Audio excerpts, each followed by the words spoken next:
The News of the World phone hacking scandal is a great opportunity for journalists to examine or re-examine how a newspaper story is found, researched, and revealed. News of the World, as you know, is a now defunct British tabloid newspaper.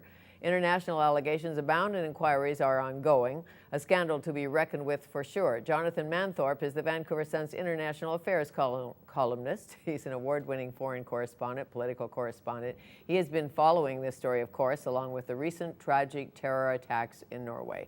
It is my pleasure to welcome Jonathan Manthorpe back to Studio 4 to tell us more. Hello, Fanny. Good to see you. Well, the News of the World scandal certainly pales in light of what happened in Oslo. Yeah.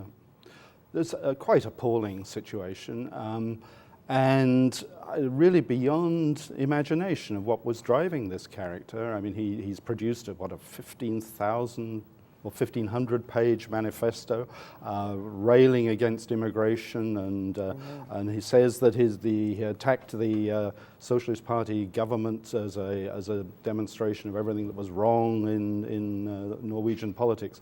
But I mean, how a character who clearly has some severe difficulty making one and one make two, how he was able to put this thing together over a period of 7 years or more. I mean, gathering the fertilizer for the explosives, joining gun clubs and getting assault rifles, which even in fairly liberal jurisdictions for gun control are usually frowned on heavily. So a lot of questions to be asked about how this character managed to get this far with this thing. Well, he said 7 years in the planning. Yeah. And you wonder where the police were, or Interpol. I don't know who should be watching such things, but he wasn't exactly hiding how he felt about ending Muslim colonization of Europe, as he calls it. Right. Oh, and of course he'd been a member of a far-right organization for a long time. Now, you know, there are a number of these far-right or even neo-Nazi groups in Europe, all over Northern Europe, and they don't have too many members usually, but usually the authorities keep a pretty close eye on them because they do have a bent for violence, a lot of them, and it really is surprising that this managed to get to this point of, you know, over 90 people killed without somebody putting up a warning flag somewhere. And astounding that one man could put this together. Do you trust that? Well, he's saying that there are other cells and that there are other groups, apparently, when in court this morning.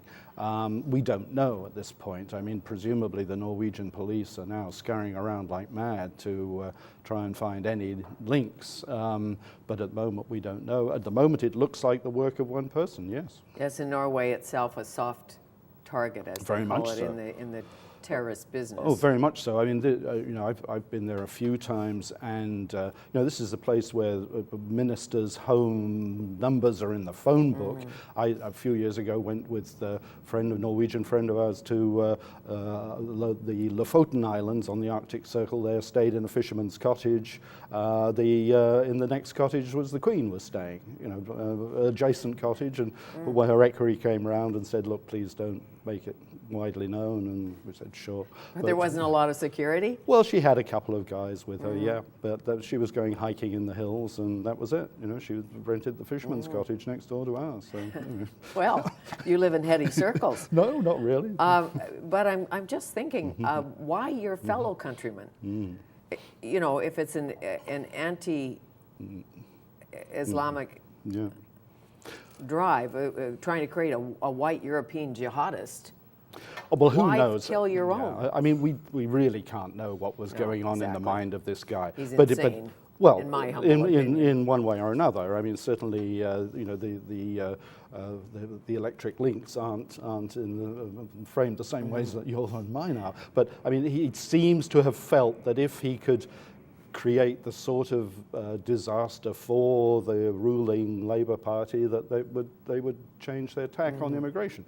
I think that's highly unlikely. I mean, this is just an appalling disaster. It'll undoubtedly lead to some sort of reassessment of probably of immigration policy, a refugee policy in Norway. That's almost inevitable, isn't it? But I doubt if it'll lead to any significant change. And no capital punishment in Norway? No. And I think top sentence is 21 years, and then they can revisit that and revisit that. I think the chances of this guy ever being out on the street again are nil. Well, the other thing he said, which was astounding, he said, but I'm not criminally responsible. I did this. I murdered almost 100 people, but I'm not criminally responsible. But that's him trying to say this was a political demonstration rather than a criminal act.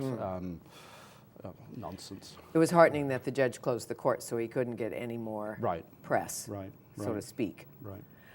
Speaking of any more press, let's go over to the news of the world hacking scandal. Take me back to your first acquaintance, your first introduction to Rupert Murdoch and his ilk. That's probably when I was apprenticed in Britain in the mid-1960s, was when he took over a paper called The Sun, and then which was actually a sort of middle-brow paper, and then the News of the World, which was already a well-established sort of sleazy Sunday tabloid, and those were his main possessions in Britain. Now, just going back a bit, he was, of course, is an Australian, and he was born into a newspaper family. He inherited a newspaper in Adelaide from his father, so he was sort of born into the media mogul strains of Australian society. This was his move to Britain in much the same way that in the 1980s Conrad Black moved to Britain with the purchase of the Telegraph, and Beaverbrook had gone before. That would be Lord Black. That would be Lord Black of wherever prison he's in at the moment. But then the great leap forward for Murdoch began in the early 80s, and I was there in London. I was London bureau chief at the time when he bought the Times of London. And then when he broke the unions, again in the early 80s, by moving the whole operation, News International operation, out of Fleet Street into Wapping. And this was very significant because the print unions had a real stranglehold on the British media. And one of the ironies of this story now is it's been the Guardian which has really run the story for 6 years and has really nailed it. The story first surfaced 6 years ago. I think it's fair to say that Guardian probably would not be printing now, would not be extant if it hadn't been for Murdoch's breaking of the print unions in the early 80s. The Guardian was really tottering on the edge of survival, and several other British papers as well. So the British press has a lot to be thankful for with Murdoch, but he also introduced a culture of pushing journalism to some extremes and beyond, which are not all that healthy. Do you think just he, or is it the fact he got caught? Oh yeah, and there are more and more stories surfacing of other papers, particularly the papers in competition with him, the Daily Mirror and the Daily Mail, that were doing similar things. Now we've got the hard and fast evidence about what the News of the World people were doing. I mean, really appalling stuff like hacking into the cell phone of a missing young woman, and they were emptying the cell phone so that more calls could come in. But this, of course, led the police and the girl's parents to think that she was still alive, and then when in fact she'd been murdered. So, I mean, totally emotionally reprehensible, but also really through the investigation into her whereabouts, into confusion. As a journalist, the ethics of all of this, when you get a story, a tip, what should you do? Well, it depends what the story is and what the tip is. But I am sort of looking around here in Canada. I have never come across any sort of anybody who even thought of seriously trying to hack into people's cell phones. This has been going on one way or another in Britain for a long time. Remember all the hacking into Prince Charles's phones and the conversations with Camilla before the separation, all those things. So this has been going on a long time there. But we're in an interesting situation now because for journalists, and it's not my branch of journalism, but for journalists, the social media and things like Facebook, you don't have to go hacking into people's phones. They put it out there in the social media, and all you have to do is click, and a lot of really highly personal information is there right in front of you without you having to do anything verging on illegality. Sure. But as you know so well, there are rules in journalism, and one is not to get too cozy with the cops. Right. Or, you know, the police, law enforcement officers should not leak. Well, or with politicians, or with authority in general. I mean, journalists should keep their distance.